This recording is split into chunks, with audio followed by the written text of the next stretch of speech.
Don't get in my way now.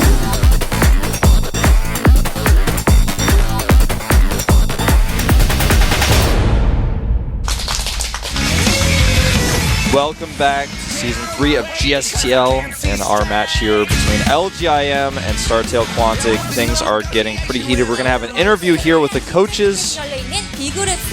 Here they are, the two of them, StarTale coach to the right and here for LGIM to the left, of course. Let's see what they have to say about our first game today. We saw a Protoss versus Protoss with parting against first, and the StarTale player came out ahead. Took the first point for his team. 안녕하세요. 와, 감독 두 분 다 너무 멋지신 것 같아요, 오늘. 정말 제가 긴장이 됩니다. 자, 지난주 코드 S 결승에서 만났던 두 팀이요. 일주일 만에 다시 만났는데요. 오늘도 결승 못지않게 정말 중요한 게임인 만큼 긴장이 많이 되실 것 같아요. 어떠신가요? 긴장보다는 So basically what she's saying is that you guys are the coach of the teams that were at the GSL Code S finals for Season 4. 주무실 수 있도록 빨리 보내드리려고 지금 계획하고 있습니다. 아, 그렇군요. 감독님은요? Here I just said that the StarTale coach... 잠을 잤으면 좋겠습니다. I actually didn't really catch it. He's basically saying like, I heard you couldn't sleep well last night, so I hope I can beat you quick so you can go to bed. Okay. 용화 선수 또 그리고 코드 S 우승자 이승현 선수가 아닐까 It's pretty 싶은데요. bold, given that they are now behind. Yeah. 우승한 이승현 선수뿐만 아니라 모든 선수들이 탄탄한 라인업이기 때문에 네. 전체적으로 짜임새 있게 준비를 StarTale has a lot of good players, including Life, who is currently the champion. StarTale 퀀틱은요? 저희 같은 경우는 그 Yeah, that's it. 용화만 잡자는 그 마인드로 나왔고요. 용화만 잡으면 나머지 선수는 뭐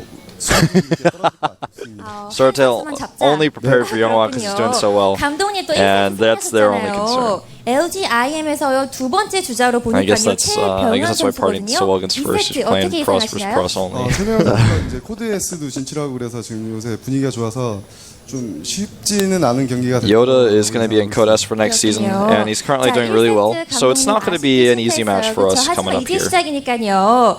자, 김광도 감독님의 2세트 예상 들어봤는데 감독님은 2세트 어떻게 예상하시나요? What do you think about 그 this 의견에 match? 동의하고요. 병현이가 요즘에 또 기세도 좋고 연습 과정이 굉장히 좋기 때문에 좋은 결과 있을 거라고 믿습니다. He agrees with the StarTale coach that Yoda is doing really well recently, so he predicts a good result, whatever that's supposed to mean. He's 4강 진출인데요. 마지막으로 우리 각오 kind of an 한번 interesting 들어볼게요. answer there. 우선 LGI Yeah, he's good. He's in Code S, so he'll probably win. Yeah, I don't know, that was a bit weird. 목표가 아니라 더 높은 곳이 목표이기 때문에 항상 매번 최선을 다하는 모습 보여드리도록 하겠습니다. 그렇군요. 네, StarTale 퀀틱. There we go. That's a little bit more like it. He's just said, okay, their goal is not the semifinals. They want to win the entire season, so their goal is to win it today. 한번 깨보겠습니다. 네, 과연 어떤 팀이 이길지 제가 정말 기대가 됩니다. StarTale's starting to break their runner-up jinx. 이 최고의 팀이 So, 대결인 만큼 predicting they're going to do really well this season in GSTL as well. B그룹 4강전 진출 티켓을 놓고 싸우는 LGIM과 StarTale 퀀틱 만나봤습니다. 서기환 캐스터 나와주세요. All right.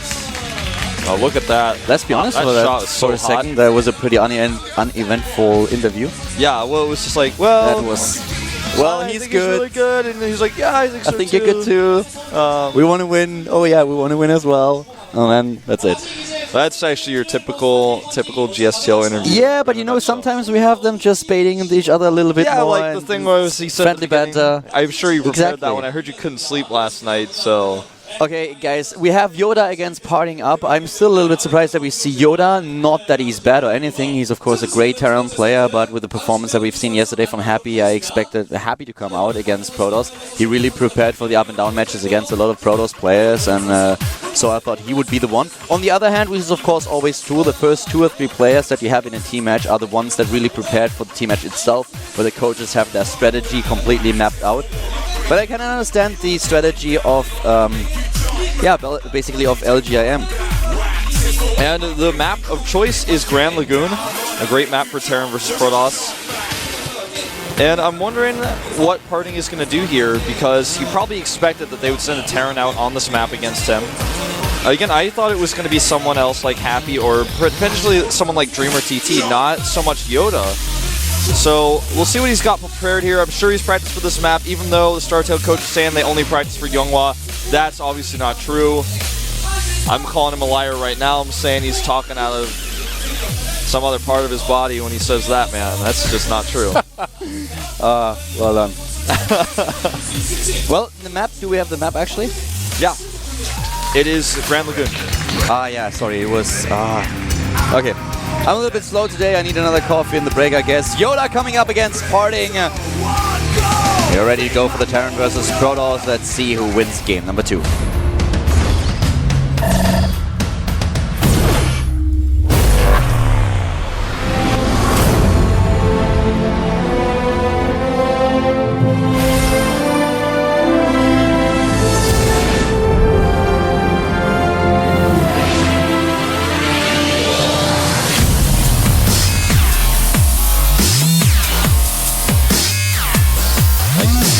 I gotta get that song, man. I want to have both of those songs together. It's like a new form of dubstep.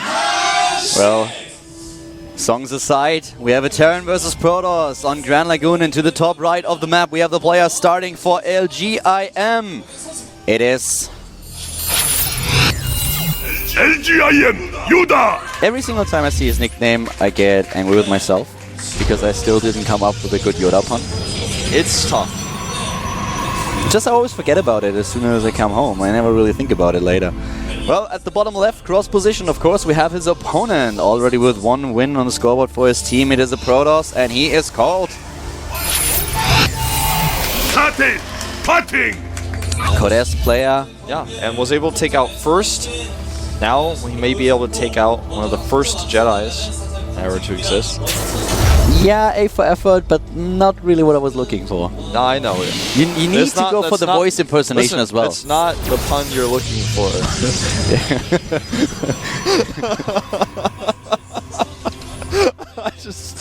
I saw that opportunity, man, and I snatched it like an opportunity snatcher would snatch an opportunity, and that's how I did it. That was actually a really good one. Yeah. We're going to see Command Center first, actually, on this map. Not what I expected on a 2-player map. The rush distance on this map is bigger than it may appear. It was actually not the pun we needed, but the pun we deserved. Yeah? I knew that was coming, actually. I knew as soon as you said that wasn't, I was like, oh. All right, Batman. Hey, Robin. Quit being such a joker, man. Let's get back into this. Oh, wow, you may lose this SCV. Yeah, he may actually lose He it. needs a repair. Now he just blocks and now tries to get into the main base. But yeah, he has to be really careful. He could still lose it. He needs to repair a few hit points if he wants to save it. The probe is chasing it down. No gas mining going on at the bottom left. Legend just highlighted it. Parting is not getting any gas. Yeah, he wants to get the Nexus up after he saw the Command Center first. This is how he reacts. He doesn't want to put pressure on. He wants to just catch up. He'll put back in gas now. This probe has been so annoying. Yeah, these probes these days, they're getting more annoying every single game, aren't they? Imagine if you had a fight that you were going to eventually lose, and your opponent like fought you then ran away. I don't know how that feels. I usually don't lose. I mean, I know it's tough for you to imagine, but I'm trying, Wolf. Okay. Well, right now we have the Command Center nearly finishing, and with the first barracks already done, what we're going to see next, there it is, the double orbital command. He wants to get those mules out as soon as possible. Grand Lagoon is actually a map that we don't see that often, but so far most of the games that we've seen on this map are actually quite entertaining, I have to say. Now Parting also has his Nexus nearly completed. Of course, he's done with his cybernetics core now, immediately starts his warp gate research. And the question is more to me like, what exactly is Yoda going to do? And he starts with the 3rd barracks right away. So he wants to play a pretty bio-heavy style in the early stage of the game. It's just now starting to add gas. Now what is Parting going to do? Is he going to go Robo before gates? It looks like it. He is starting another Stalker as well here, which could indicate that he wants to add the gateways first. We'll see. He's going to block a SCV. The SCV comes up here. And there's the Robo first. Yep. Now, at this point, on this map, we could just look at it. You know, you said a great point. We don't see games on this map too often. You just look at the map at first glance. The 3rd base seems relatively... In this matchup, it seems relatively straightforward. It's kind of a little bit further away, but it's not extremely open. It's kind of isolated. But the 4th, though, that is the weird thing. Where do you take it? Do you take the one that's near your main base, or do you take the one that's really far to the right side that's really super isolated, like nothing is near that base? This map sometimes seems to me a little bit, I mean, it's not the same, I know, but it seems to be sometimes a little bit similar to Ohana, actually. Just mirrored and a little bit stretched. Yeah, I can see what you're saying. It has a lot of different attributes, but it has a lot of attributes that are the same. This base that you have kind of next to your main base, where you have the cliff mechanic working between the two of them. You can and all say these that small things. of Cloud Kingdom as well, at that base that's there. And Daybreak, I guess, not so much, but kind of. And currently we have Yoda really with a lot of defense here, with the double bunker and everything. He wants to be really prepared for some kind of gateway push.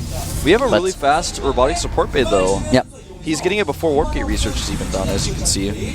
And Yoda just really wants to play safe from here. This team is down one game. They need to get a win. That SCV that was damaged earlier is making the factory. Oh, really? There we have the first Marauders, and there is also the Engineering Bait. This is kind of exactly the same build that was played yesterday by Finale. He played this build a lot, actually. I'm mixing players up right now. Of course, Finale was Protoss player. It was Happy, right? I'm trying to remember Or was it the day before? Oh, we casted so much this week that is actually completely blending into each other. I'm mixing things up right now. This build is really common in general, so that's one reason why it's hard to remember exactly which player. This build is a build that's designed to put pressure on. You can do it basically after either a 1-Rax expand or after Command Center first. You hit with a few medevacs, your first 2 medevacs. With this timing, with the Command Center first, he's going to have Combat Shield and +1 around the right same time, but he's going to have a little bit more Marauder production from the extra minerals he had, so he's going to have more Marauders in his mix when he gets those 2 medevacs out. I hate the when that happens. You know, you look at the build and you know exactly, okay, I've seen this just yesterday or the day before, and we commented on it that the Terran player played this build over and over again in every single matchup. It was hard. Hard played this build the entire time. He tried to he started exactly like, exactly. It was hard. So it starts exactly the same way that Yoda starts right now. Oh, thank God that I remembered that. For a second, I thought I was going crazy. But exactly the same build, exactly the same timings here. And here's already Yoda now moving out, trying to be a little bit aggressive. Yeah, Hart never took a 3rd base in his games. He always attacked off of 2 bases. With the extra barracks we're seeing being added right now for Yoda, it looks like he may be thinking about the same thing. He is actually going before combat shields and +1 are done, which is a little bit surprising. He has the medevacs, but now he's going to regret this a little bit, I feel. And Parting is moving out now. He's trying to chase him down. We have Combat Shield not done just yet, therefore the Colossus can do a lot of damage here. And he wants to force another stim. That's his goal here. Because if he can do that without Combat Shield, these Marines basically become dead. Boom, that observer's gone. This is a scary moment because Combat Shields and +1 are about to finish, and this is the timing that you would normally see with this build. He does a lot of damage, and here comes a stim, and the problem is he doesn't have the medevac count. If Parting chases now, he could take down a lot of these Marines if he plays it well. He has double Colossal now. Because of Shells, it's not ready yet. The Colossus here, exactly, there's 2 of them. He needs to drop some Force Shields. There they are. And this is going to be a great engagement for Parting, but Yoda has a slight angle on the right side. He can't really pressure those 2 Colossi though. Now he's trying to run in. He has still a few Marauders left. They can target it down, but nice micro by Parting, and Parting is coming in with another set of Stalkers that he just swapped in. Yeah, that forward pylon was so key here. He's trying to pick off one of the medevacs. He does get it. The one with the units in it, though. And I think from here, Parting can warp in another round of units and keep pressure on while taking a 3rd Nexus. He just started the 3rd Nexus. He's going to be taking the one that's near his main base. And Parting already completed the Twilight Council, so head straight into the Templar Archive. We have him with a charge upgrade on the production tab. He is in a pretty good position regarding his tech, whereas on the other hand, Yoda is now desperate to get a few Vikings against the Colossi that he already has. Even the 2nd starport's exactly. going up. He's got a funny situation now because Parting wanted to take the normal 3rd base, but he landed the factory there, and with all the vision that Parting has on the map, he should be able to spot this drop. Well, actually, his pylon at the top didn't spot it. If he had seen this drop, he would be able to deny the drop and stop the scouting of his base. As right now, Parting is wanting Yoda to think, oh, you don't have a 3rd base. You still don't have it. My factory's still there. He's going to see the drop is on its way. Storm has been started first side Templars in the game. And now the dropship to the left side of the map comes in.